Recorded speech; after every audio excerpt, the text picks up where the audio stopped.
welcome to this week's episode of 20 Minute Tims. I'm your host Jamie. I'm joined by Martin Melly. Yes. And Stephen. Hello.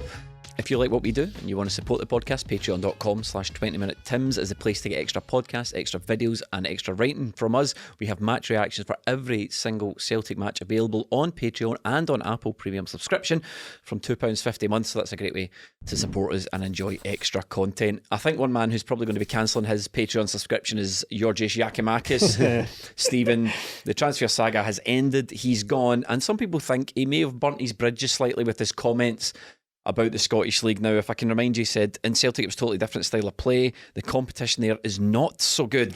There are two clubs and all the other clubs tried to defend, and these comments were met with furore from the Scottish football supporting public. Well, quite the opposite. That sounds like the type of guy who would quite enjoy our content. He should be signing up for the year. He should be getting a season ticket with our Patreon. Sure, he can afford it. Yeah, because it sounds like he firmly agrees with most things we say. Look, it's always going to be an incendiary type of headline, that, isn't it? When people leave the country and the first thing they do is put the boot into the quality of the football that's here.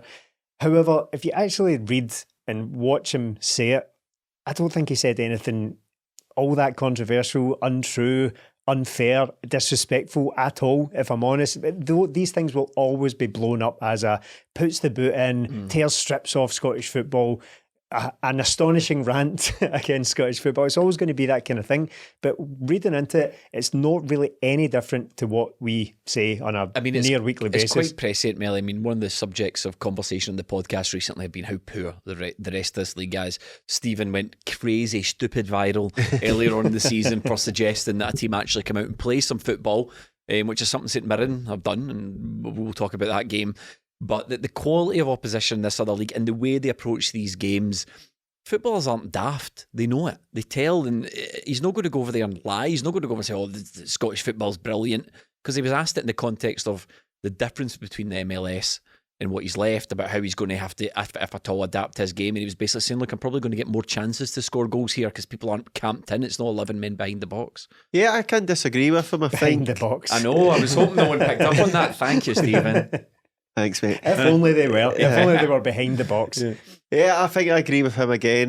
Like, he's been outspoken before, hasn't he? Maybe this time last year he was talking about how Celtic had the better squad than Rangers. Maybe he called the league at one point as well. Called the league with months to go, it felt like as well. He's no stranger. But he was right all along, and I think he's right in this one as well.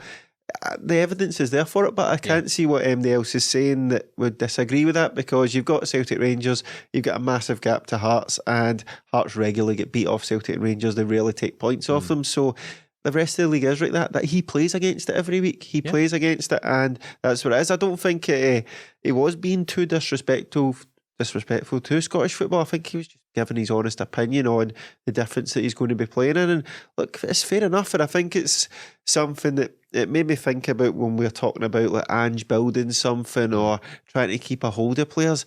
It's difficult when it's like that in the Scottish League, isn't it? Yes, you get the Champions League, but apart from those 6 games, you're playing maybe 50 games for the rest of the season, and that's what you're up against. Going to Celtic will be going to Livingston 4 times this season. You're like, it's not the best advert for it, is it? No, I mean, he's just trying to find a way to describe this cinch without being disrespectful, Stephen, isn't he?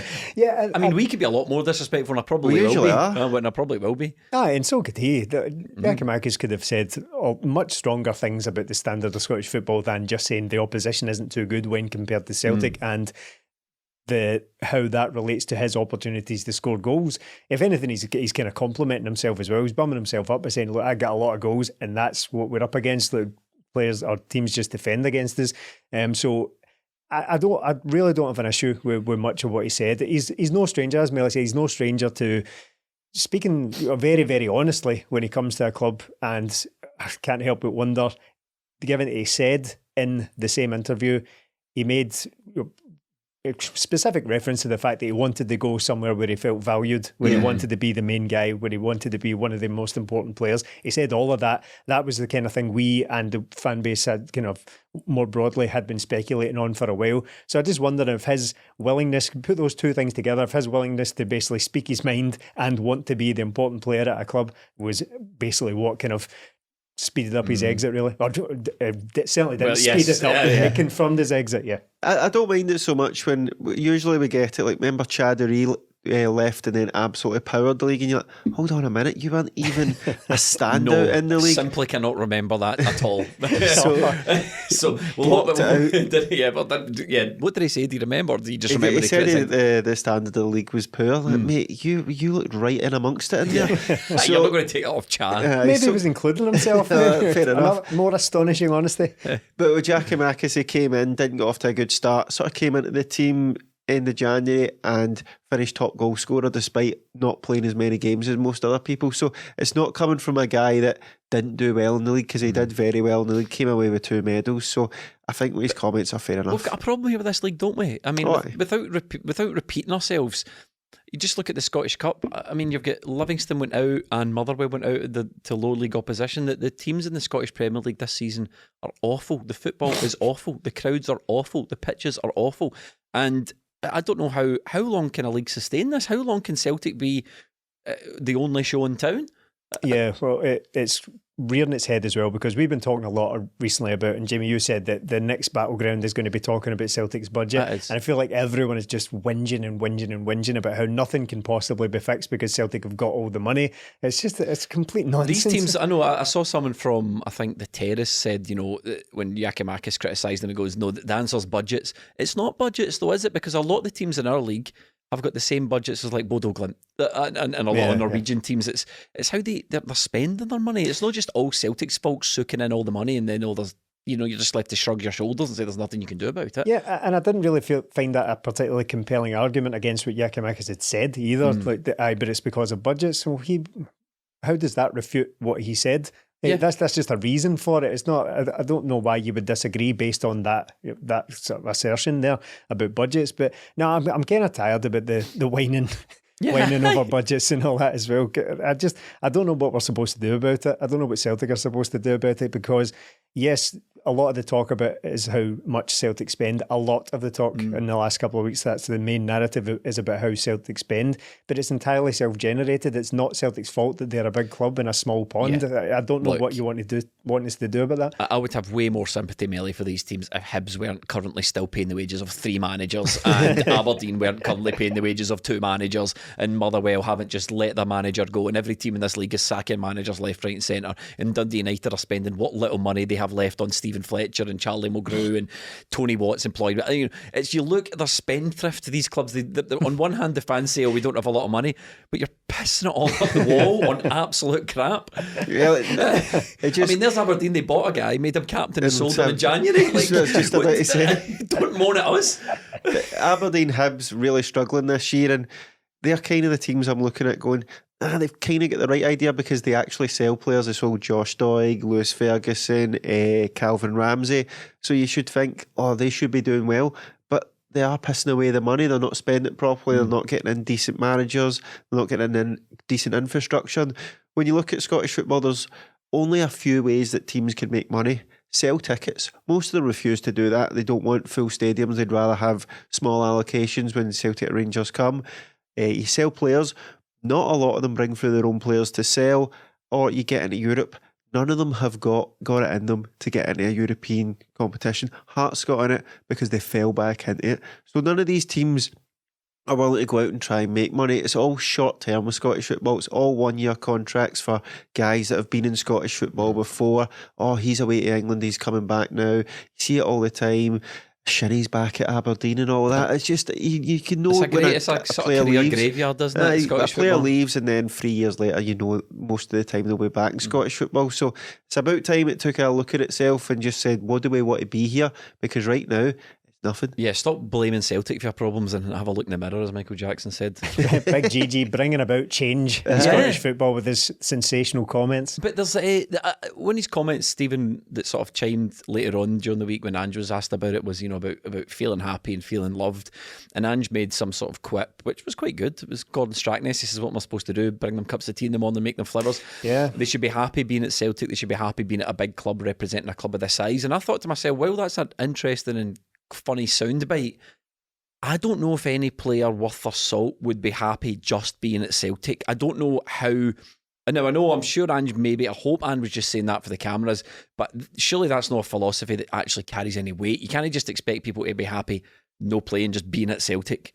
No, of course not. You have to be ambitious within that. Getting to the club itself it's not even half the battle. Actually, you have to prove yourself and get yourself into the team. So I understood why he said it and what he meant by that. What he meant was that it's not his responsibility to make sure players are happy, because people often throw that at him, and we talk about it as well. In fact, we spoke about it last week when it came to guys like David Turnbull, James Forrest, and others who aren't necessarily getting the game time set, Haksabanovic, who aren't necessarily getting the game time they might expect. It's often thrown at him, how do you keep this squad of players happy? How do you make this player happy? How do you balance this out? He's just like, well, it's not my job. It's not my job to make anyone happy. All I can do is try and win football games, essentially. So I assume that's what he meant by that. But at the same time, you don't want a load of players who are just happy to be here, who just tick the I've been at a big club box. Of course not.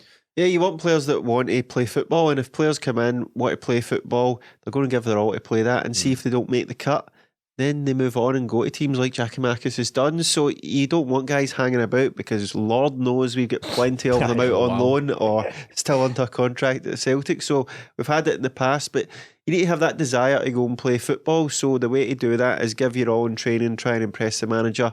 If that fails and he says, look, you're not going to be my first choice, then it's time to move on. Giakoumakis was a popular guy, but if O turns out to be good, he'll quickly be, I was a good player, but we've got KYOGO'S. So this is the way it should be run now. We need players that want to come to Celtic and play the best they can play to possibly get a move, or come to Celtic to play. And if they're not playing, right, I want to go. You want ambition in players. I mean, since we spoke last week, that Turnbull got a start. He got a start, didn't he? Yeah, so the minutes are starting to be spread out a wee bit. Haksabanovic came on, and I suppose what I'm just saying is, look, I can't guarantee you first team football, but I can guarantee you the opportunity. And that's different, isn't it? Oh, of course, yeah. I mean, that's all you can ever offer a player, is the opportunity to stake your claim and work your way into the team.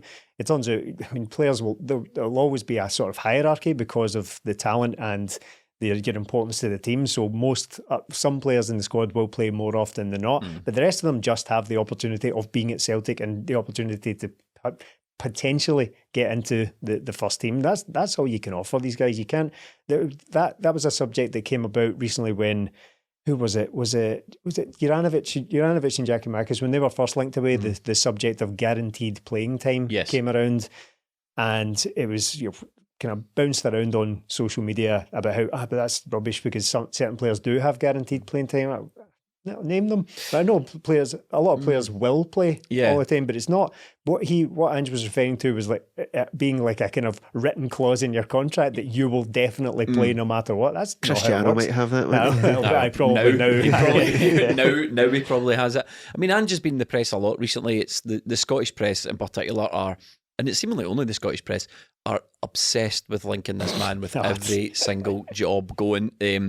I saw the Daily Record, it was put out a thing basically saying, Ange's rebuttal of the Leeds job wasn't strong enough and shouldn't convince Celtic fans that he's here to stay. And I thought to myself, but nobody really is linking Ange with the Leeds job. And I'd be very interested to know, in fact, I doubt it, Melly, if down in Leeds, in the boardroom of Leeds at Elland Road, if they still play there.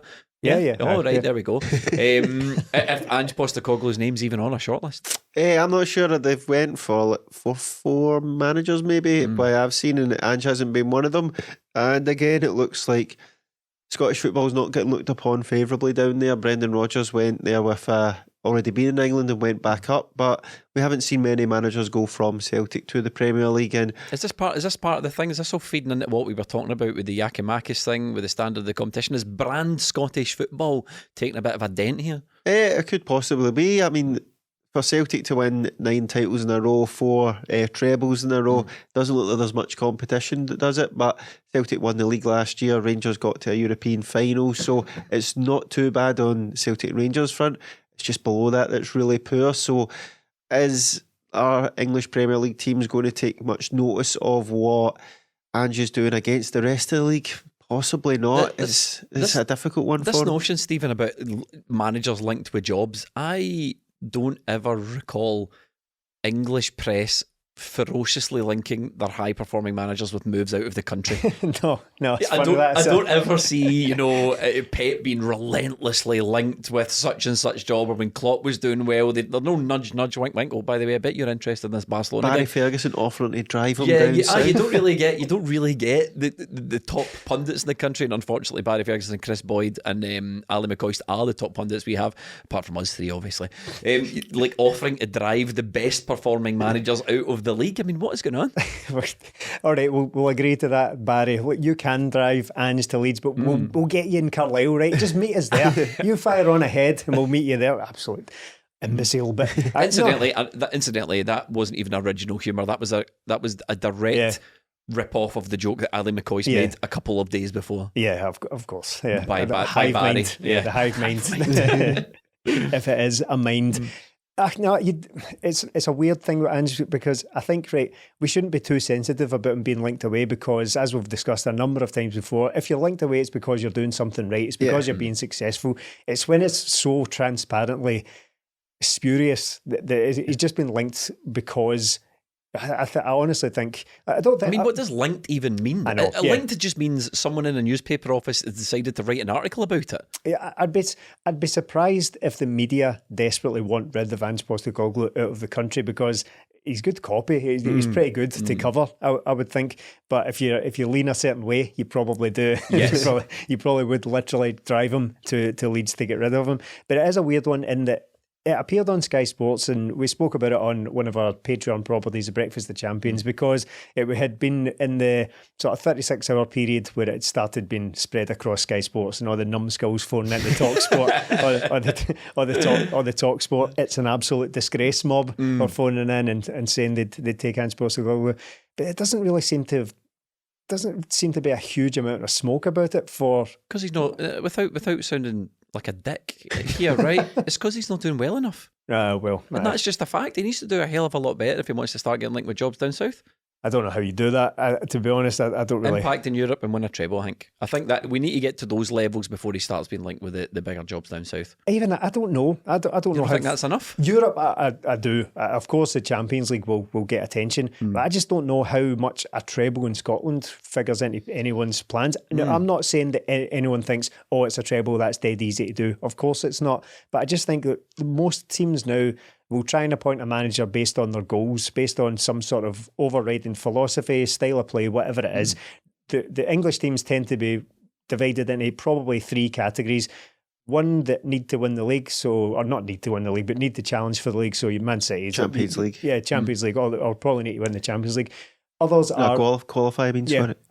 Others are teams who are ambitious and probably slightly overachieving, like Brighton, Brentford, Fulham to an extent as well. They've all got up and coming managers, and they're probably trying to progress slowly. And the rest are all just firefighting, so they will just swap. They'll swap Sean Dyche and Sam Allardyce and all that. The teams who are about to get relegated only want really 3 or 4 managers who know specialists. Yes, exactly. The expendables, the team to come in and rescue them. And I don't really necessarily know which one of those Ange Postecoglou fits into. Probably the middle one.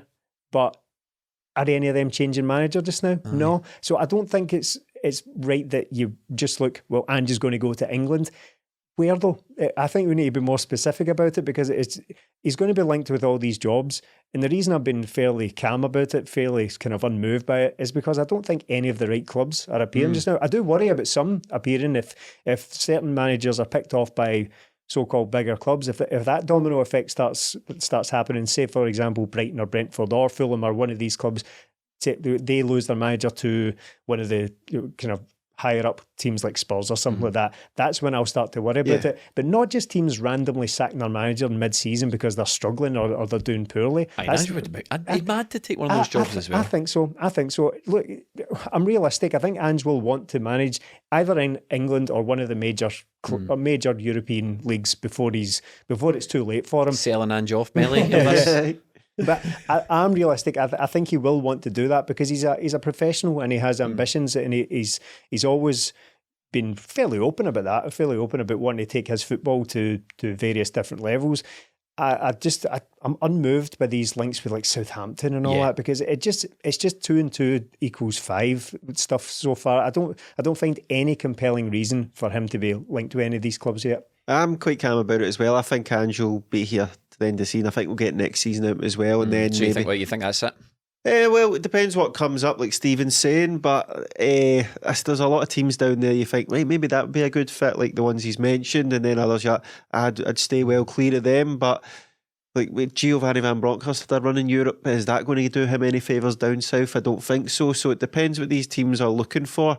But I was thinking, Leeds, they're an absolute riot. I mean, they've been in for 3 or 4 managers and get knocked back from them all. Why would Ange ever go there? And then I think back to how we were when he came in. I was like, we were an absolute riot as well. But I still think he'll be fine here. I think he's got some targets to hit here still. And whether the jobs come from or not, I don't think it's something he worries about. The way he speaks, he'll say, if it happens, it happens. He's not going to be out there forcing it or chasing it. He won't be saying, right, I need to win a treble and get to the last 16 of the Champions League and then I'll get a job.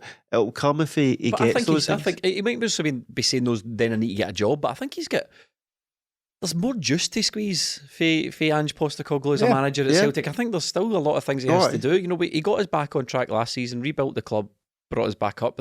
That's fine. At the end of the day, I mean, he had a lot of money to do it, and we managed to get back to where we were the previous 9 years after that massive blip.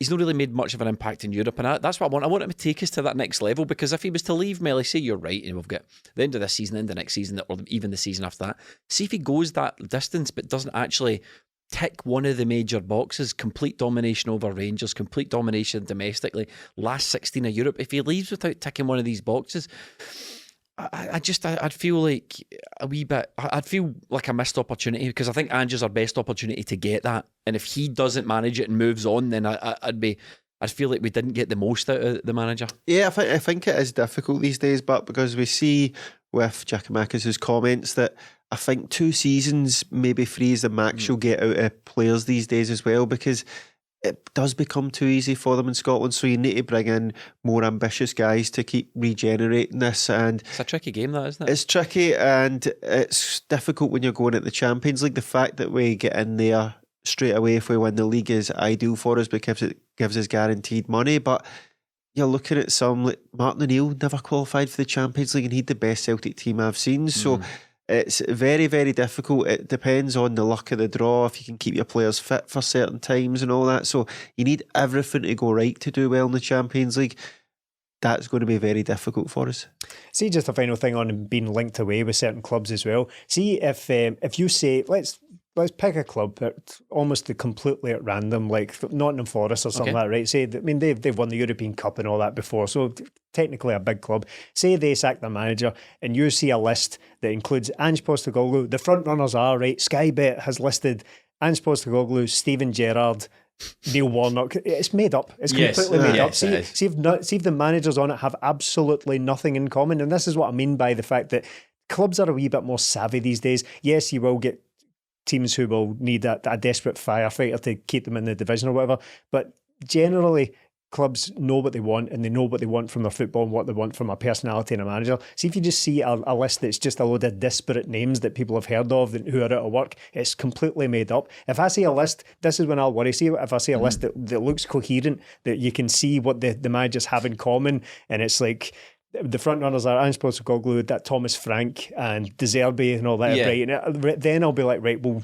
that's a club that knows kind of what they're looking for, and Ange is in there. But lumping him in with Frank Lampard and Steven Gerrard, an absolute piffle. Is Steven Gerrard still a job, aye? I assume so, yeah. Shame. Yeah. Weird that for an absolutely tremendous manager. Vasilis Barkas. What? How did he get in there? Well, it says here, the technical director says of FC Utrecht, we can't afford them. Can't afford huge transfer amounts. We need to be creative. Vasilis Barkas, unfortunately, will return to Celtic. I don't know if he means unfortunately for Celtic or unfortunately for Utrecht. Is there any way back, Martin Melly, for Vasilis Barkas? At Celtic, no. It's been there, gone. It's not going to work out. Probably is a decent keeper, but it's not worked out at Celtic. And these transfers happen. Unfortunately, it's cost Celtic a hell of a lot of money. But there's certain players that can come back. You think, right, do you know what? Maybe a new manager, all that. He had that when Ange came in. Ange gave him a chance at the start. and he fluffed his lines in his first big game. That West Ham game, mate. I was talking about the European game, but that one I'm as well. haunted by that West Ham game. Wow. That's still of him When he leaving. didn't know where the goal was. Yeah, I the didn't gap. know why it was lost. So guys like that, when they come in and they have such a bad time in that, he goes away and then has another bad time. If he comes back as number one mistake in his Celtic career, and then the fans have lost it with him again. So it's not going to work out for him at Celtic. We just need to try and get back as much money as possible. And I just might need to write off the transfer. I don't see many teams willing to pay him. We've paid a lot of money for him, paying a lot of wages. I don't know a team that's going to pay that. Stephen, I don't really dabble in conspiracy theories, right? No. But that scared the life out of me. He got the job and then forgot how to be a goalkeeper. You ruined his life. Do your own research. Is that It was like an episode of Quantum Leap where somebody else comes into Vasilis Barkas' body and they've got no idea what to do. See, they've rebooted that. They've rebooted Quantum Leap. Don't touch it. Yeah, I'm not. I'm avoiding that. Leave it. Insult. But he's got this stink of. Well, he's terrible, but he's also got the stink of that season. And we just let me put a pin on this point. We tried to be fair to Barkas. We all sort of heard the rumours that he came to Glasgow either during or whenever lockdown hit. He had no family here. He was basically going to training where the teams were all divided. He's training more or less on his own, if not with one or two other people, separate. No social engagement at the club, really. Goes home, sits in his empty apartment, switches a light switch on and off for entertainment. That was Vasilis Barkas' life at Celtic, and he hated it, which is fair enough, right? But he's got the stink on him. Yeah, Barkas is in his own flat playing one side of a table tennis game, just knocking it across, going round the other side of the table, picking it up, serving it to himself again. No, we didn't build that community room for the players, did we? Yeah. Do you know what? That's what I think of when I think of Barkas. It's that era, and I'm glad, Melly. I'm glad you said that about how he was still here when Ange first came in, and he was given a chance here. Because whenever I hear of Barkas, and I see the odd headline here and there, whether it's kind of clickbait or whatever, or just people just try to generate content, I don't know. But you do see things about how Barkas is doing quite well in the Netherlands, right? And I'm always mildly intrigued by it. I think. Could he come back? We've been talking recently about how Joe Hart's getting on a bit and all that. So I do that to myself because I never really want to write a guy completely off. But then I remember, no, it was Ange who sent him out there. So it's not like I associate him so closely with that era, with that Lennon season, that last Neil Lennon season, that I tend to forget that he was still here. Ange did give him a chance. Yep.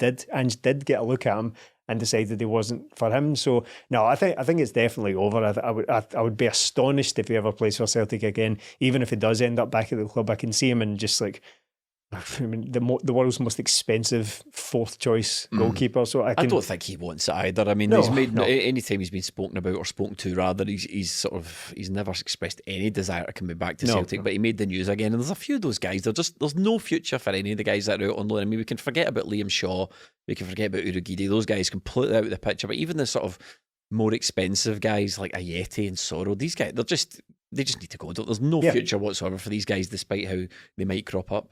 No, and when you look at the sort of conundrum for next season, or do you stick with Joe Hart or Barkas is coming back? It's Joe Hart every single day. There's no question about it. So Celtic, it's probably something they need to address in the summer, isn't it? What they're going to do long term with the goalkeeper. Barkas is definitely not the answer. The cup draw has happened as we sat down to record this, just before we switched the cameras and mics on. Celtic got Hearts away. Weird. Tough. Rangers got a home draw. So we're not conspiratorially minded here. However, sometimes the evidence is just. I mean, it's stacking up. I mean, it's stacking up, but it's stacking up. To get through that, though, we did have to beat St Mirren, and I think we have spent a long time on this podcast last couple of weeks slagging teams, slagging the managers, slagging the approach. Fair play to St Mirren, though, Martin Melly. They try to play some football. They did. Probably the best team I've seen at Celtic Park this season domestically. Very decent. Had a plan. 5-1 was really harsh on them, but going down to 10 men and Celtic getting the late goals, it's one of those games that got away from them, but they were well in the game, and I don't always like turning up and saying, Celtic just weren't at it. There's reasons for that, because the opposition done something, and they done things that were hard for Celtic to get around. Celtic's midfield of Moy and Turnbull didn't look great.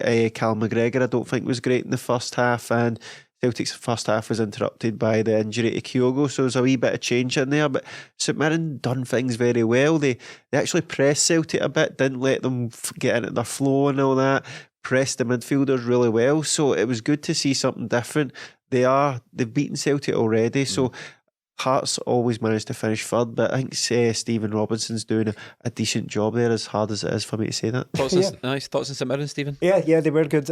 My immediate reaction, well, my quite literal reaction after the game, which was out a couple of hours after it on Patreon and Apple, as you've already teed up, was that I'd felt that Celtic were quite poor in the first half, but in the cold light of day, having seen it back now, it's because St Mirren really did their job properly, at least in the first half, and then Celtic, as is, it's through no fault of St Mirren's own, but as is just the way of things, Celtic are able to change things up enormously in the second half. They inject huge amounts of quality into the team and just blow them away. They can't live with that. They can't deal with that. Having probably felt they've done a good job up to a point, then you just see players like HATATE arriving on the scene and you can't stop them. So I was disappointed with the first half, but only because I thought we didn't get a hold of it in midfield, because I was looking for something out of guys like Turnbull. I thought Turnbull was due a start. I thought he deserved a start after doing quite well off the bench.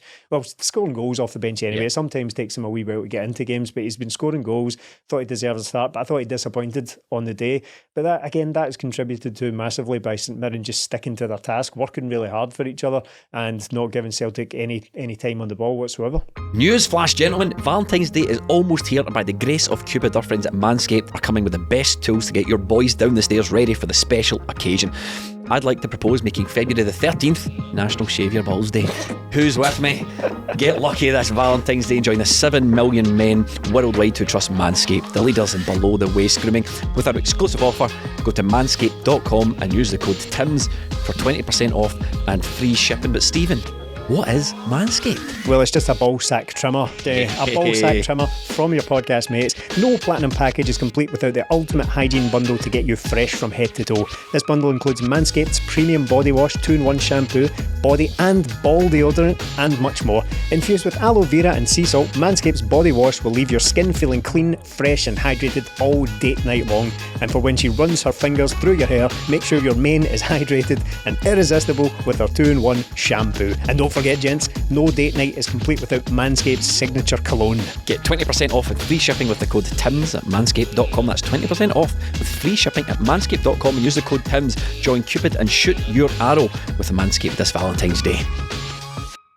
Well, you mentioned him, Stephen. Rio Hatate. Unbelievable, Melly. He's a class act, isn't he? The noise of approval there. It's just unbelievable. To think this guy's only been playing professional football for a couple of years now. We sort of go through the cycles of every week there's a new player who's unbelievable. Aaron Moy's been getting it recently. Rio Hatate got it. KYOGO'S had it. But it's very, very difficult to nail down one who is currently the best midfielder in this Celtic team, because Aaron Moy is absolutely sensational.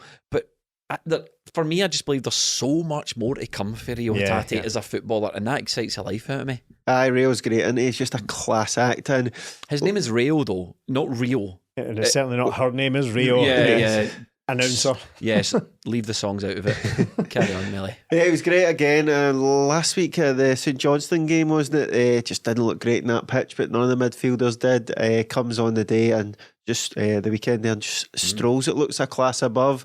Pinging balls all over the place. Great to watch. He's just a guy that when you're on the way to the game and you see him in the team, like I always say, you're happy to go and see him because you know he's going to try something. And for that last goal, to pick the ball up, ping it over the other side, and then to make the guy finish it from the pass was unbelievable.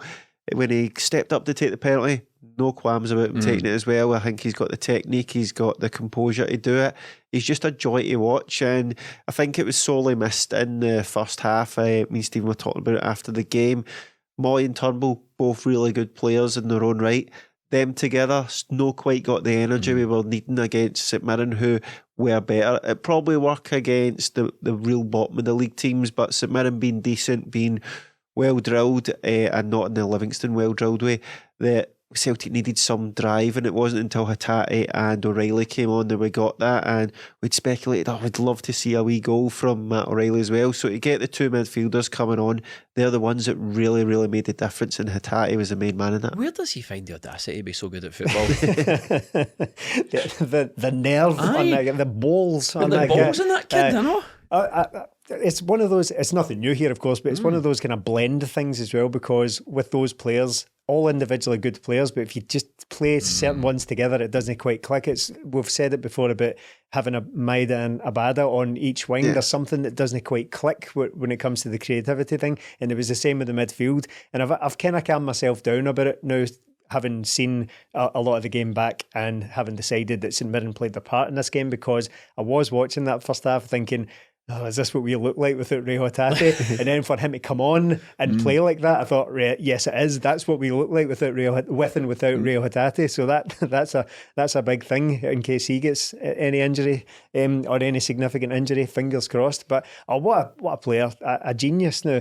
And it's unbelievable to think how good he's going to get if he continues this trajectory. Well, it's a funny one, because the trajectory is sharply upwards, it's sharply north, but it's like it's weird with HATATE because he's 25, and it is true that he's not been a professional footballer for that long. So I think this is his third season or so.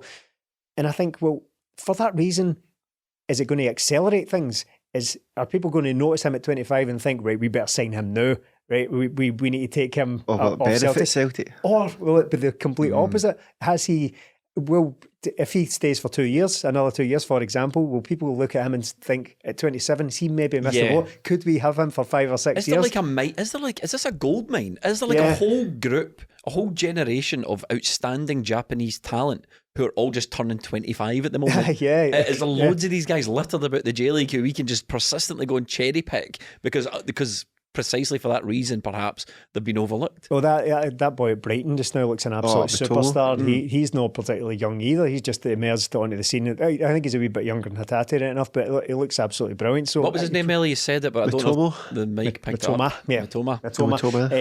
HATATE. So where I'm going with that is that can we possibly hang on to this guy? Could his window be ever sort of shrinking because of his age? Because how that works, or how it doesn't work, is that he's only been playing professional football for 3 years, so that means his career will be extended at the end of it. That's when you're 34, you're still 34 physically, so it's not like his career will get longer. So maybe we might see his best years. Something that's quite rare at Celtic these days, getting to see the best years of a player at the club before they're picked off, is just the case with modern football.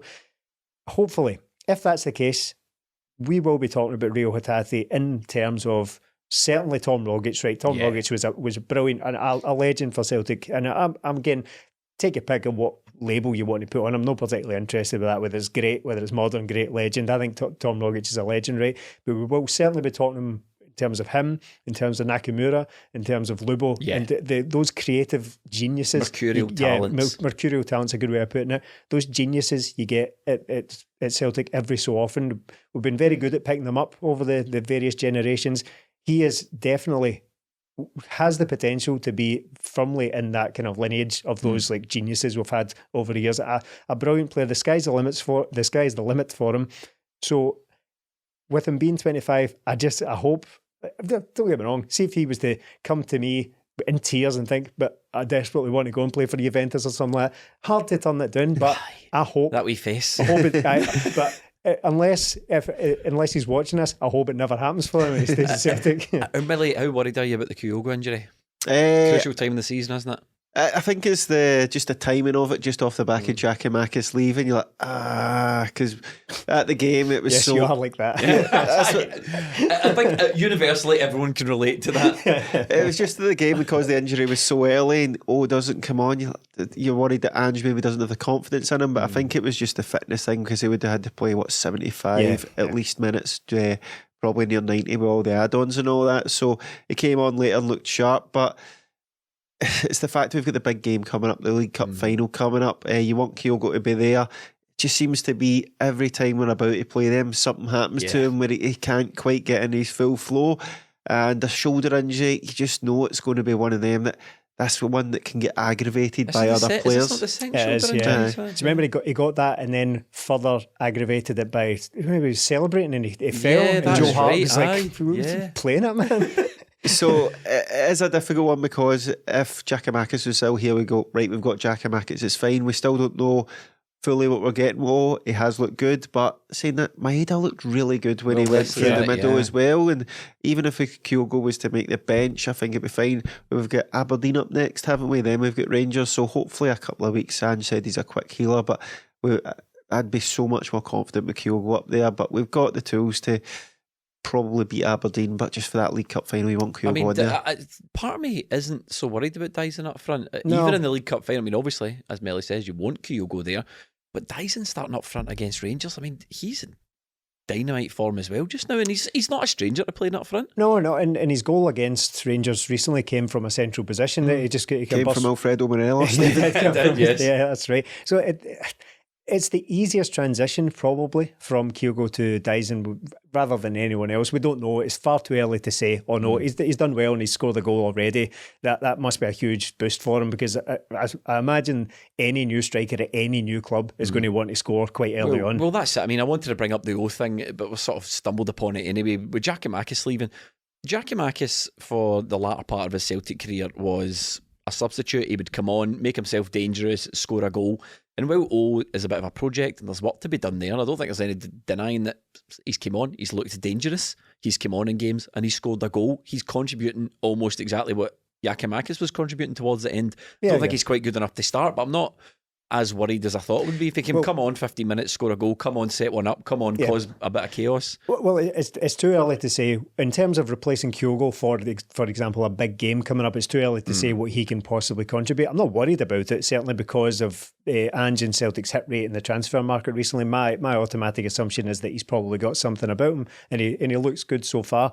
But just to finish on Maeda, that's the easiest transition in my opinion from Kyogo to Maeda, and rather than playing a Abada through the middle, or as I say, it's far too early with O, but I don't think there's any doubt that while Maeda can provide a lot of what Kyogo does, such as the work rate and the closing down and the movement, I don't know, because Kyogo's just exceptional at that, at picking up space. Maeda will be good at it, but I don't know if he's going to be quite as exceptional as Kyogo. His finishing's nowhere near as good. Famously, that's the thing about Maeda, that his finishing isn't great. He's good at opportunistic goals and just kind of scraping them in at the back post and making sure he's in the right positions and all that. But is he as good a finisher as Kyogo? Categorically no, in my opinion. So Kyogo's going to be a miss regardless, because he's been an absolutely terrific striker. So I can only just hope that Ange is right, and that the previous evidence of this is that it heals quite quickly and he can come back in.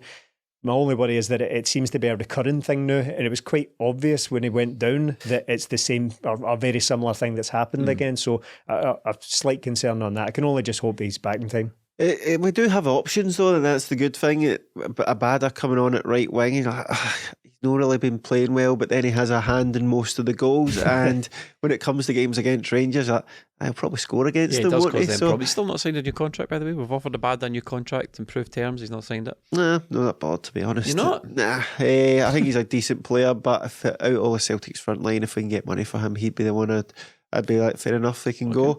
Good player and all that. But I was thinking about you hear that, Leo? There you go. I know. Do more than score. I know. Just do more than score goals, please. You mean nothing to us, Leo? He's a good player. He's always involved, but it's just his all-round play sometimes gets at me. But that can be improved on. But I was thinking about that we've seen glimpses of him. He should have got a shot away against St Johnstone last week, but was hauled down. Then he gets the goal this week, and you're just like, so refreshing for a guy to come in and us not to go, he's crap, but I can't say it right away. We've seen it so many times. What you mean on this podcast? No, just that you're hoping he's like, please don't be as bad as you look, and you're just hoping that he's not. But I can see there is something there. Whereas with the duds we have had over the years, and you're like, he is guff, man. Speaking of new contracts, by the way, get Rio HATATE sorted out. By the way, I know, as I've already said, he's 25. It's a strange position to be in, so you need to be slightly conservative. 11 years. Yeah. Maximum. Let's not go nuts. Maximum of 11 Give the years. man whatever he wants. The Pardew one, what was that, 7 years? Oh yeah, Pardew got a 7-year contract. Are you You happy Matt O'Reilly get his goal? Yeah, of course. Yeah. Great, Melly.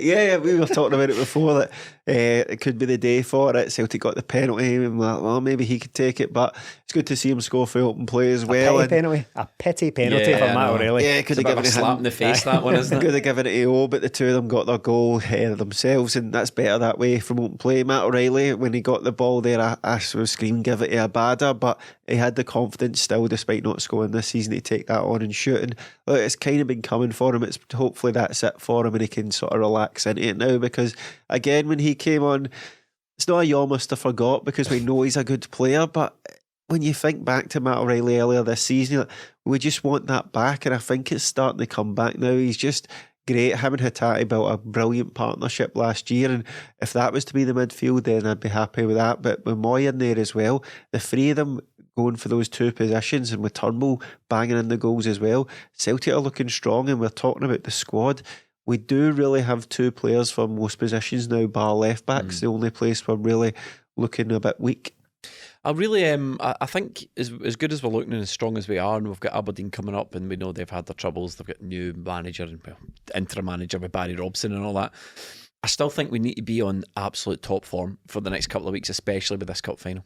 Oh yeah, of course. I mean, this is probably a good position in that we've got games, but they're separated just now. I think it's March until we'll get more midweek fixtures, so they are separated. We've got decent time in between, but there are big games coming up, and the more players we are playing back into confidence, the better, of course, because Matt O'Reilly we had very mild concerns over that he hadn't scored a goal, but it's a very minor quibble in the grand scheme of things. He's been playing well all season, but hasn't scored a goal. But that's happened now. Real HATATE just looks better and better all the time. All these players are playing for positions as we head towards a cup final.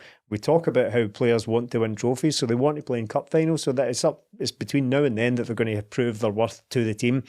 If Kyogo, again, fingers crossed, isn't injured, but if he is injured, that's an opportunity for someone to come in and prove themselves. So it's a good position to be in, with a big game on the horizon and some games to win, but we need to keep winning, need to keep the pressure up. Well, that's it. I think Aberdeen's an important one, but I really think I don't have a bad feeling about the cup final, but I know, Melly, that to get that game, if we play this old cliche, you hear it all the time, if we play at the top of their game and they play at the top of their game, then we should come out on top.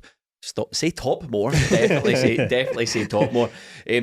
But I just think that Rangers, they're starting to get players back from injury. They've still not lost a game. I'd like to see them drop some points or lose a game before the cup final. It's unlikely to happen this weekend.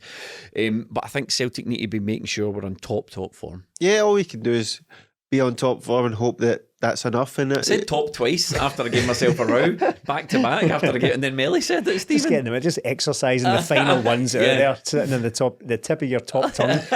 Top point you're making there, but like Celtic are top of the league and going for all the trophies here. So I think if we do play our game, but again, it doesn't always work like that. If Celtic just turn up, they'll win the game.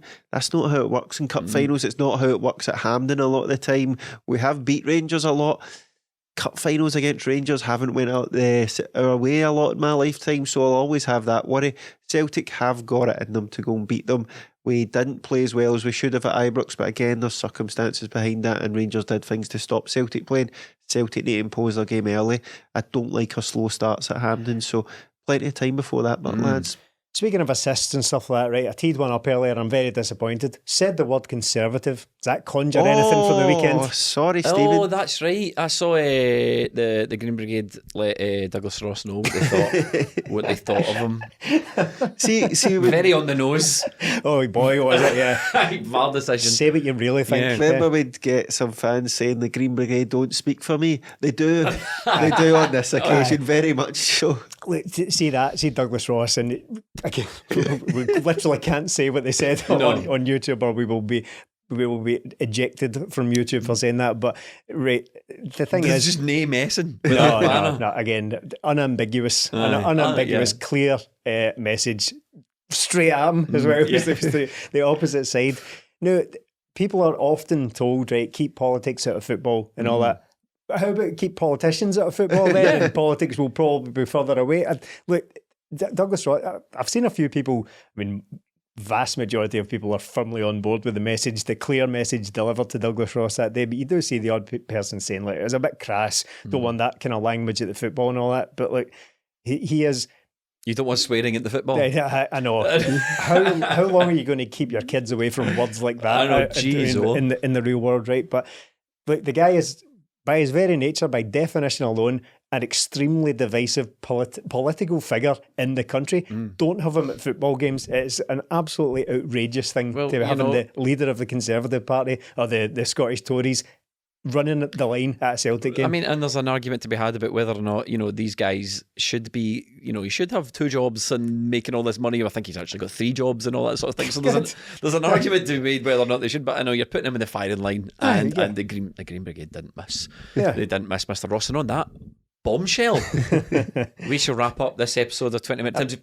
Political hot potato. Yes. We will finish. If you want to support us, patreon.com/20minutetims. If you want to support us in ways that don't involve money, stop being so tight. You can leave us a review, or you can leave us a retweet, or you can tell a friend about this podcast. Thank you so much for watching. Thanks for listening, and we'll see you next week.